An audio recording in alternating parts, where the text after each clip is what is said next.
Bonjour à tous. Pour ce début de la saison 4 de Pharma Now, nous plongeons dans le monde de la cosmétique avec Hélène Meng. Bonjour Hélène, ravie de vous recevoir aujourd'hui parmi nous. Pouvez-vous vous présenter s'il vous plaît? Bonjour Sarah, merci beaucoup pour cette invitation. Ça me fait vraiment très plaisir. Je vais vous présenter mon métier de pharmacien spécialisé en toxicologie dans l'industrie cosmétique. J'espère qu'avec cette interview-là, ça pourra permettre à certains de découvrir le métier et à d'autres de peut-être se lancer en tant que toxicologue à leur tour. Pouvez-vous vous présenter votre parcours académique, s'il vous plaît? Alors, j'ai étudié à la faculté de pharmacie de Paris, dans lequel j'ai choisi le parcours initiation recherche physiologie, pharmacologie, toxicologie. Et en 6e année, j'ai complété ma formation de pharmacien avec le Master 2 TERV, qui est celui de toxicologie humaine, évaluation des risques et vigilance. Par la suite, j'ai soutenu ma thèse d'exercice sur le thème des perturbateurs endocriniens et des cosmétiques. Et pourquoi avoir choisi la spécialité toxicologie?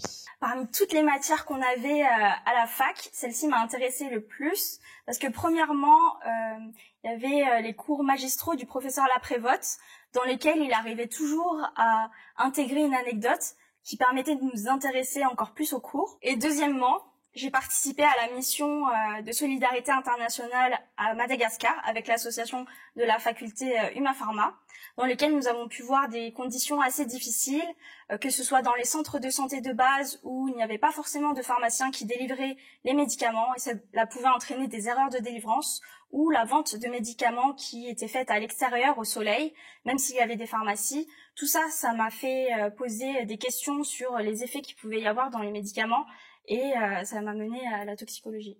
En tant que pharmacien, on pense plus à travailler dans les industries des médicaments ou en recherche. Quelles étaient vos expériences avant la cosmétique? Alors avant la cosmétique, j'ai découvert que la pharmacie et la toxicologie étaient des vastes domaines. Alors je voulais voir un maximum de choses.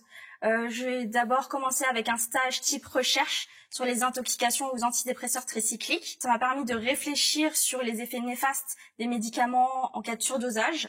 Ensuite, à l'externat, je suis passée par les services de médecine interne et de pharmacie ambulatoire, dans laquelle j'ai pu faire part à mes responsables de mon intérêt pour la toxicologie.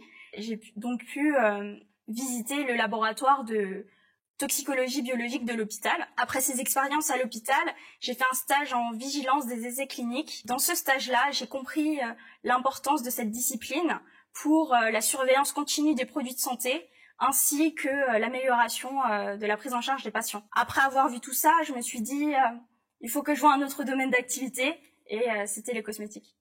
D'accord, et du coup la cosmétique c'est un domaine très convoité par nos étudiants. Comment vous est venue cette vocation dans la suite de votre parcours et comment peut-on s'orienter en cosmétique au milieu du cursus de pharmacien? Moi, ma vocation première, c'était la santé humaine. J'ai appris à aimer ce métier dans le milieu cosmétique. Le travail du toxicologue est d'évaluer les ingrédients et les matières premières qui composent le produit fini qui est mis sur le marché. Tout ça est illustré par le rapport de sécurité qui englobe tout ce qu'on a pu faire sur le produit fini pour s'assurer de cette sécurité. Et en tant que toxicologue, nous sommes les garants de cette sécurité et nous portons cette responsabilité à travers notre diplôme. Du coup, comme précédemment, j'ai pu donner quelques éléments comment s'orienter au cours des études de pharmacie dans la toxicologie. Quand on parle des études de pharmacie, travailler dans un grand groupe tel que LVMH, Recherche, n'est pas la première chose qui nous vient en tête. Comment avez-vous commencé cette aventure avec eux depuis 4 ans aujourd'hui? Au cours de mes études de pharmacie, j'avais pas vraiment cette appétence-là pour la cosmétique. J'étais plus axée sur le médicament, mais je pense que c'est un développement des événements qui m'a menée à là. Juste pour se mettre le cadre, LVMH est un grand groupe qui est composé de nombreuses branches, que ce soit les vins et spiritueux, la mode et maroquinerie, la joaillerie. Et nous, on va plutôt s'intéresser à la branche parfum et cosmétique, dans laquelle il y a le pôle LVMH Recherche, qui est la structure R&D internationale qui crée les parfums et les cosmétiques les plus désirables pour chaque maison du groupe. Dans cette structure-là, on va retrouver énormément de scientifiques, que ce soit des chimistes, des biologistes, des experts en matériaux ou même de la data science et des personnes comme moi, des toxicologues. Depuis un peu plus de 4 ans, J'ai commencé cette aventure avec eux parce qu'il y avait un besoin dans l'équipe de toxicologie matières premières cosmétiques où ils ont pu me donner ma chance de faire mes preuves, même si je venais du milieu des médicaments. J'ai énormément appris dans cette équipe et j'ai voulu élargir mes compétences à l'horizontale. C'est pour ça que j'ai par la suite intégré l'équipe de toxicologie parfum. Et donc de toxicologue matière première cosmétique à toxicologue parfum, quelle est la différence majeure entre ces deux postes? Pour moi, je pense que la principale différence, c'est le process. D'une part, en toxicologie matière première cosmétique, on va plutôt travailler avec des formulateurs, tandis que en toxicologie parfum, on va travailler avec des parfumeurs. Et ce n'est pas exactement les mêmes missions que nous avons parce que en toxicologie parfum, nous travaillons sur les ingrédients, les matières premières, mais également sur le concentré qui rentre dans de nombreux produits de nos marques. Tout ça rentre également dans une adaptation, dans une nouvelle équipe, parce que ça ne fonctionne pas exactement de la même manière. Et cette équipe un peu plus réduite me permet de me développer encore plus, parce que on a une plus grande part dans les échanges et c'est vraiment très agréable. Et en quoi le diplôme de pharmacien est un atout dans votre parcours professionnel? Quand je suis arrivée sur le monde du travail, je pensais que mon profil était assez normal, on va dire, parce que on est au milieu de tout un tas de pharmaciens et dans le milieu cosmétique, en fait, il y a de nombreux autres professionnels. On peut avoir des PhD, des personnes qui ont fait le parcours toxicologie ou sinon des ingénieurs. Et parmi tout ça, je me suis demandé qu'est-ce que je pouvais apporter de plus en tant que pharmacien. Après avoir fait de la pratique, je me suis rendu compte que la tonne de cours qu'on nous fait assimiler au cours des études de pharmacie m'a, moi, personnellement, permis d'avoir un esprit critique et assez rapide dans tout un tas de projets. Les différentes matières qu'on a pu voir me permettent d'avoir une expertise un peu plus fine. En toxicologie, il y a tout un tas de matières qu'on a vues à la faculté de pharmacie qui va nous apporter des connaissances, que ce soit la chimie avec la structure des substances, avec la pharmacognosie et l'étude des extraits végétaux, et l'immunologie pour mieux comprendre la sensibilisation. Toutes ces matières-là ont permis à ce que j'affine mon expertise. Pour conclure cet échange, Hélène, peux-tu nous donner des conseils aux étudiants en pharmacie, s'il te plaît? C'est avec grand plaisir que j'ai fait cette interview-là et j'ai réfléchi à quelques conseils que j'aurais peut-être aimé avoir quand j'étais en études.